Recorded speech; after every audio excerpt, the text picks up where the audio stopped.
Hi everyone, welcome to another Talk HR UK podcast channel. As usual, I'm Damien Barner, part of the Alexander Lloyd business, and I'm really excited actually to have as my guest today is Dan Pullin. Dan is somebody, I don't want to spoil it too much, but Dan is somebody I've known probably for the last, how long have we known each other? At least 10, 15 years? 15 years. We won't get into the backstory. Oh no, not in this forum at least. No.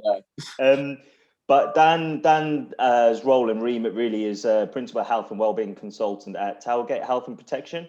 And he joined us today so we can talk a little bit more about some of the pains and challenges that I think particularly for you, Dan, your audience is mainly sort of SMEs, 50 employees thereabouts. Is that right? Yeah, we deal with all different sizes of employees from your SMEs all the way up to large corporates. But predominantly in that space of 50 up to 100, 200 kind of employees is where we sit to basically become an extension of HR, really, to try and support HR in all aspects of employee benefits and overall health and wellbeing, really. But that actually leads us quite nicely into your background, Dan, because I know you came into this sort of career that you're at now from a benefits perspective, and one thing's led to another. So do you mind just giving our listeners a bit of a backdrop into you and what you do, etc.? As with everyone who works in insurance, I went through the whole of school, really pushing to be an insurance salesperson throughout the whole of my school life. No, seriously, I went to university, done a sports journalism degree, and looked to go into that kind of field. It never really worked out in that kind of context, and kind of fell into working for insurers, so Legal and General, Friends Provident, all that people will know, and eventually ended up becoming a broker, and then kind of specialising in health and wellbeing, so health insurance and all the other benefits that we do. And the team that I work for at Towergate, we're known as the specialist team, and rather than just sell insurance products, the aim is that we look at the overall bigger picture and try and form a health and wellbeing proposal for companies so that they're getting basically a greater return on investment, and we can help them out trying to support their employees, which at the moment is of utmost importance. Yeah, I mean, I think just before this call, we sort of touched upon the market and the unknown, the uncertainties, and how life will look when we eventually get out of all of this. How have you coped over the last 12 months? It's been difficult. Our job as salespeople predominantly is to go out and see people. I'd probably say we were 60% out of the office, maybe even more at times. And we were saying I haven't put a suit on for nearly a year now. Haven't been out of the office. And my office at the moment is revolving at the moment. I'm downstairs at the moment. Sometimes I'm upstairs, depending if the kids are in or out or wherever I am. So it's a challenge a lot of people are facing, isn't it, in terms of not really having a set office or a set location to work from. So it's interesting that coupled with homeschooling and everything else is it's been interesting. It's been different and challenges, but I think with other sides of it as well, it's been nice spending a lot more time with the kids, watching them grow up more. It is great, and finding that work-life balance, not having to travel as much, has been a blessing. So it's going to be interesting moving forwards what happens in our kind of roles, in sales roles. Yeah, how much goes back to face and where we're led, really. I think that's what actually could be quite interesting and positive for the market, is that old school mindset of what sales is and how we approach it will change and evolve, and suddenly it is so much more about relationships. And look, all successful sales industries are built on relationships and recommendations, but how do we turn the dial on that? How do we add better value to the rest of the market? And we're going to explore some of the products and exciting things that your business is doing and how you support your clients. But let's just talk about the landscape then at the moment for mental health and well-being and benefits, and the responsibility really is it on employees or is it on employees, or is it a shared contribution? I mean, what's the landscape at the moment in general? It's a different landscape. I think when the first lockdown happened, the emphasis was on mental health and wellbeing. Well, firstly, the emphasis was obviously to get people working from home and for companies to focus on that. And then there was the realization that one, there was a health aspect to everything with COVID. Two, how are we going to support people working from home when we're not in the offices? Financial concerns. There was a lot of different issues there, and a lot of the initial side of things was done through mental health. A lot of people focusing on how can we support our employees with mental health and well-being. Can we set up helplines? Can we look to become mental health first aiders? There was a lot of focus on that in the first lockdown, and rightly so, because this was a unique situation that nobody had ever been through before, and a lot of people hadn't experienced working from home and those kind of financial aspects of it. It's slightly different now in terms of there's still a big focus on mental health, but there's also a focus actually on overall well-being and the physical side of things as well. People have been sitting down for longer.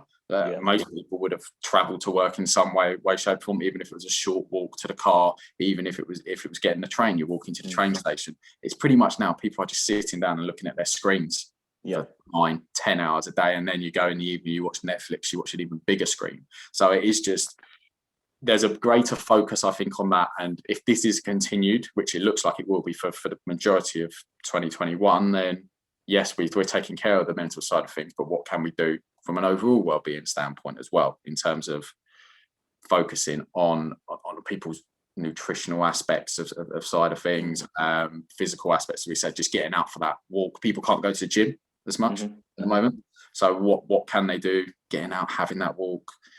How can we set up ergonomic assessments safely at home? Because as I said, I'm moving about everywhere. I don't have the correct facilities and everything here. People don't have the correct chairs. So it's really different in terms of, what you've got in your office, and it was that support for when people weren't in the office. Now we need to look at supporting staff. It's really interesting. You touch on obviously that mental health and well-being, and clearly that's still really important now. As we know, it's been discussed a lot more and it's been prioritized by organizations. But actually, one thing that I haven't noticed, and it's interesting that you refer to it, is that sort of physical element as well. The responsibility of, maybe as an individual, I think to myself in the morning, I need to try and do a run today because I love fitness and health. But actually, if I don't get it done, is it my employer's responsibility to allow me that chance? Maybe not. It's an interesting dynamic, but could we do more? I think employers are being very flexible.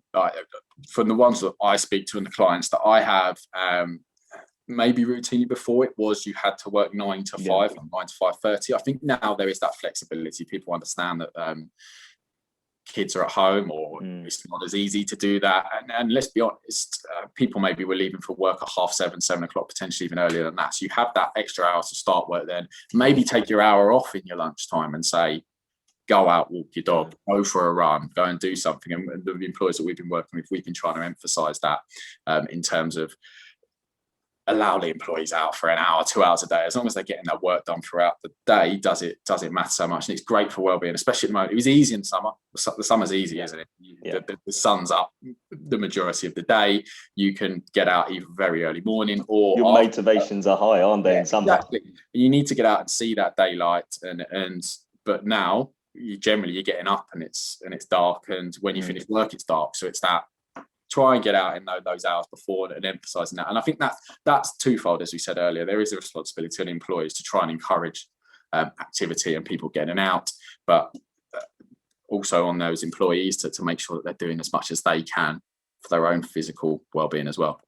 And I think, this is probably really basic. I saw a couple of things in the first lockdown on LinkedIn that alluded to this, but I don't think anything's been said or done since. But little things like, if you're going to have a team meeting in the morning, well, do it that you all agree 9 o'clock and you're going to go for a walk all at the same time. And you're still managing to be productive and set the agenda and put together a plan and a strategy, whilst benefiting each other with just a short walk, 15 minutes around the block, if you like. Yeah, there's loads of ways you can do it. As a team at Towergate, there's 8 of us in our specialist team, and we really look to focus on this side of things. We generally are pretty strong individuals in terms of our mental well-being, but we were saying our physical well-being was maybe taking an aspect of a hit because we weren't doing what we were doing previously. So it was a focus in January on each week on doing something different. So the first week was hydration. Everyone trying to drink 4 pints of water, and every time someone done it, you put a little emoji on the group. then focuses everybody's mind. Everybody in the group goes, oh, actually, I haven't drunk my water yet. I'll drink that. And then it was walk in, fruit and vegetables, so nutrition, and then sleep as well. So 4 things which are important for your overall physical well-being. And what you can do, it's very simple. It doesn't cost any money, of course. And it makes you feel part of a team as well. And it's that encouraging aspect of it that, one of my team members has eaten an avocado this morning. I've literally just sat there and pigged out. So I feel like I need to now go and have a banana or something and it's that kind of team bonding that you probably get in the office, that subconscious, oh, actually they're eating something really healthy over there. Maybe I should do a bit more as well. So it's that team encouragement. Changes the level of chat as well. Sometimes because we're so isolated and alone, that when we do talk to our colleagues and peers and bosses, it almost becomes so work focused, doesn't it? Yeah. And that's where we've had team meetings after team meetings, in terms of just literally talking about what we're doing, how are sales going, how's everybody feeling. But this, it's different. You don't get that catch up that you do have in the office. Like, so you get your 5 minutes, you go and talk about what was on the telly last night, you go and talk about the football, which you don't really have anymore. The meetings are for work aspects. You get your hour and that's it. So people don't have that general chit chat, and not everyone's in that environment with, I've got my partner and my kids to talk to. Some people are at home. So it's that case of something like that will help engage people. Yeah, no, definitely. And actually, I'm intrigued to understand, because already we're talking about new concepts, new ideas. Some of them are really simple. I'm sure there's more complex products and benefits that you offer. But have you seen the product range changing from pre-lockdown? And I use an example. Only yesterday, we were fortunate enough, we were delivering an offer to an employee, not within our business, one of our clients, and we were looking at the additional benefits. And when we looked at the additional benefits, and it is such a sad state of where the world is at the moment, it was gym discount, amazing any other time of year, but there's no gyms. It was cinema discount, there's no cinemas. It was right to work scheme. Well, we're working from home, majority. And it almost became redundant. And whilst I hope it's only short-lived, what if it isn't? And what other benefits will then come out and change the world? So insurers are adapting. They are looking at the products that they've got and adapting them to try and fit this working from home environment. So maybe instead of cinema tickets, they're offering movies from home, stuff like that. But in terms of the actual products, I think there's more of a focus again on the virtual side of things, with people being available from home. The products roughly are similar to where they were pre-lockdown, but in terms of the additional benefits you get with them, digital GP access is a big one. We've literally just launched with Towergate a whole of workforce digital GP. How does that look and work? Pardon? How does that look and work? Essentially, it's offered out to all staff, and if and when they need a GP appointment, they can generally get one within 24, 48 hours tops. In terms of, and it'll be a virtual one through your phone, through Skype, as we're doing now. You have your GP appointment rather than going to doctors. No one really wants to do that at the moment, and two, it's tough to get an appointment. So this gives the additional.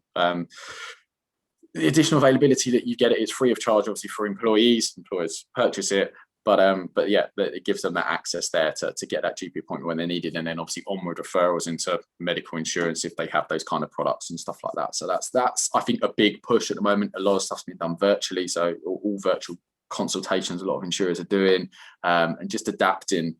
That was previously a bit of an archaic industry in terms of you had to go and see your GP, you had to go and see everybody face to face. It's now, let's try and do stuff a bit more virtually. Let's see if we can get people seen without actually them having to leave their home and potentially spreading the risk of the virus, really. It's that modernization of the process, isn't it? Exactly.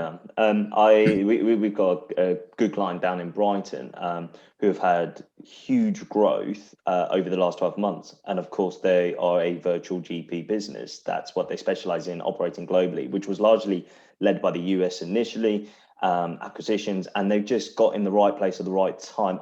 Unfortunately for the pandemic, but clearly there was an uplift in their business. And it's just accelerated the modernization for the industry. I think the ability to, one, see that GP and two, prescriptions, like people to go out and have to see your GP just to sign a document, really, to get another prescription. If you can do that in 10 minutes on your phone get it ordered to your front door. People will use that and utilize that as much as possible, really. It's the virtual way of things. Everyone expects everything now anyway. If you look at Amazon, most people have Amazon Prime or expect that next day delivery. Why not with healthcare? Well, why not? Why can't you get your medicine the next day? No, it's really true, and it's about the simplicity, the efficiency, and safeguarding people. At this point, it's also about safeguarding, right? The practicality. You don't want to go into your GP because you don't want to be vulnerable or pass on anything that you might have yourself. You've got to be sensible. So where do we think this could all go for businesses? Like, what's the strategy for Towergate and your department, your business unit? I think for us, a lot of employers have been brilliant throughout the pandemic. They've focused a lot more on employees than previously what they did. I think they realised that how adaptable employees are in terms of working from home, being able to still do their jobs with everything else that's going on. So they want to take care of their employees, and a lot of the time they've got benefits in place, whether that's health insurance, life insurance, or as you said, just your gym discounts, everything else. They've got benefits in place. Maybe they don't shout about it enough. Maybe they don't engage with employees. Generally, you get that initial, when you start your job, you're told all about your benefits. Maybe then when you pass your probation, you're told you can join the benefits, but that's generally it. Maybe a promotion once a year when the policies are renewed, but should now, especially as you can't be in the office, there's no posters up or there's no awareness of other people speaking about what they've done with their life insurance or they've had a claim for the health insurance. There won't be that. People are at home. So I think most employers have a good level of benefits. It's just packaging that up and the engagement side of things, and trying to help employers, HR, with this is an overall wellbeing proposal. You're very good. You've got an employee assistance program there. You've got life insurance, health insurance, everything else packaged up nicely. You now need to promote this more to your staff. You now need to send out regular updates in terms of something else has been added to a proposal, or it's your chance to join one of these policies. Please join it. This is the additional aspect. So a lot of these products have ancillary benefits galore that not many people are aware of. And it's not HR's job to continually be aware of the updates in the industry. That's what we're here for. So it's for us to engage and get that message across to people. And we've actually got a new platform coming out in the next couple of weeks, hopefully, which will tie all that together. We'll offer a health and wellbeing calendar. We'll offer the potential for emails to be sent to staff to say, there's now a digital GP access through your health insurance. This is more about it. Or just more wellbeing aspects of side of things. Today, as I don't know if you're aware, but today is actually World Cancer Day. So it'll be a case of sending out that email and saying, it's World Cancer Day today. If you do have symptoms, you can go down this kind of route. It's those kind of things to keep people engaged in benefits and to let employees know that, one, the employer cares about you, and two, we've paying for all these additional benefits, utilize them as much as possible. Yeah, exactly. And I think that's the problem sometimes. That there was a survey done recently, and I think I shared it on LinkedIn, in terms of it was 2/3 of employees do not feel that their employers are doing enough in terms of benefits for them. And I somewhat challenged it and just said, I don't think it's that employers aren't doing enough. I just don't think that employers and maybe employees are not aware of everything that's involved in those benefits. And if you broke it down, actually, we do have a assistance helpline. We do have all these things. Actually, our benefits package is pretty good. We just don't shout about it enough. I think that's we obviously from our business, we're a smaller company, and I can relate to some of those scenarios and situations, not because there's anything wrong with our business or the processes. Is when you wear several hats, it can be quite difficult for somebody to constantly monitor and roll it out. And it's funny, I remember it was only a couple of years ago when we were going through, it was in summer, somebody had raised the question in the business, we were all in the office floor, and raised the question about the right to work scheme because they wanted to get a bicycle. Yep. And then next thing you know is 4 other people all raised, actually, I'm interested. Yeah, exactly. And that's how until people know about these kind of things, then it's just through word of mouth. And you're not going to get that word of mouth at the moment with everybody working from home. And larger corporate companies generally will have a benefit manager that we work with, where we help with engagement and push these products and the overall promotional side of things, webinars, everything else. But for smaller organisations, they maybe HR don't generally have that dedicated benefits person. You've got, as you know, working with HR people, how many different jobs you've got, and it's only been exacerbated by the pandemic, changing rules and regulations left, right, and centre. Benefits falls down the agenda as it should do. There are more important things at the moment, but that's what we're here for at Towergate, to continually push that message back to staff that you've got these benefits, use them to support the cause. No, absolutely. I think it's really interesting. What I do want to ask you is actually, is there a product in the offer, and are you starting to see the take up of this more regularly recently, that individuals, employees are able to reach out on the benefits platform to find counseling, therapists, advisors, just a life coach if needs be, if that makes sense? Yes. So the product which saw a big push at the start of the original lockdown was probably an employee assistance program, very relatively competitive to set up, and it is essentially a helpline range where you can get assistance for anything from full-on mental health episodes all the way through to financial troubles, disputes with neighbours, literally anything and everything where you have some kind of concern, you can call up, and through that you can access telephone and face-to-face counselling.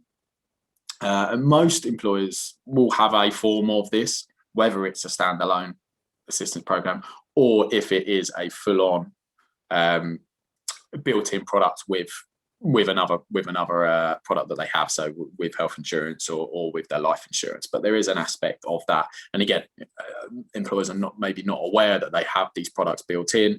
It's an assistance helpline. It's completely confidential.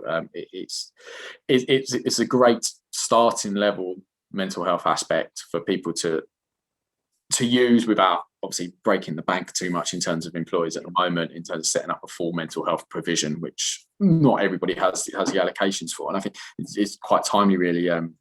There was a Deloitte report actually from last month, so January 2020, which basically said that for every £1 spent by employers on mental health, you'll get £5 back in reduced absence, presenteeism, staff turnover. So the return on investment for these kind of products is fantastic. Another push has been for people to look at mental health first aider training, especially in the remote working, just being able to check in with people if they're struggling. You can't see anyone at the moment. You can't see if somebody looks a bit down, it's not quite themselves. It's that ability to check in and know the right questions to ask and to be able to support if somebody's struggling. We've certainly seen a real trend of, especially for those maybe who are in HR that are in between work in Simons, maybe they've made redundant and so forth, that they have done these vocational courses on the side, whether they want to go as a full career down that path or just wanted to add it to, one of their skill sets. That's been really popular, and we've seen a lot of that. The other part, just to go back to your employee assistance, I think the reality is employees may not want to reach out to ask for what this number is because they don't want to maybe share. I'm not saying it's the right thing to do, but it's how they may feel of, I don't want to let my employers know that I'm having a bit of a rough time. And it's not to say that's right or wrong. I'm just saying pragmatics of it, but they need that number, or they might need that number. And I think that's where the business leaders and HR leaders should push that number out and say, if you don't want to talk to us, talk to them. And previously, that's where it was posters. We always said put posters on the back of toilets. Toilets was always a great place because that's where people go if they're struggling. If you're getting away from your desk, you go into the toilet, back of the cubicle door, put a poster there, put it up in communal rooms. Obviously, people aren't doing that at the moment, so it is that ram it down employees' throats as bad as it sounds. It's keep sending those emails to them to remind them that they have this facility. As you said, you don't want them particularly reaching out to you and saying they've got a problem. Whilst that's great, that's not going to be for everybody. Just need to continually, every couple of weeks, once a month at the kind of minimum, reiterate that the employee assistance program and get them to sign up to all the additional stuff that's on there. So apps and everything else, a lot of them have, because through that they will then get emails themselves to their personal email or work email, depending on how they set it up, with the regular content, keeping them updated on this kind of information, really. And the more you hear about it, the more you know it's there, and are able to utilize it, really. Definitely. And I think we can't underestimate the frequency that we need to be pushing this out, because, I only need to look at the news every other day, and that becomes a real issue. Because I think that's the problem. I think sometimes that is the problem. And we hosted a webinar yesterday in terms of resilience and being able to just adapt in the current climate. And the presenter that we had on, he was brilliant. He basically said, switch off from the news. If you are struggling, what I did was I took a conscious effort for a week to not watch the news, and he said that helps in terms of it's that continual bad news at the moment, really, and most of the news is bad news. So switch off from it and then just take a break. And if you're struggling in that kind of context, is something that may help people. And so much of it is speculation as well. So you get the odd bit of good news that comes through and you're like, yes, the end is near. And then suddenly somebody puts a spanner in the works and goes, well, actually, we disagree. And you start thinking more about the negative. It's just politics, I guess, but it's tough. I mean, look, Dan, we've almost come to our allotted time, so I'm super, super conscious. But if there are any listeners that want to reach out, obviously, to Dan at Towergate and to speak to his business unit and his team and his services and what they do, what they offer, certainly reach out. You're on LinkedIn. On LinkedIn, details are on there as well. We're trying to be as active as possible on there, both myself and Towergate Health Protection, to get this message across that well-being, both mental and physical, is important. As I said, just reach out. Definitely. And when we publish, obviously, the podcast and the visuals, we will tag Dan in so you can reach out, you can follow, connect with him, ask him any questions you like. But I want to thank you so much, a good friend and an even better consultant. So thank you so much. Cheers, mate. It's been good. Yeah, no, definitely.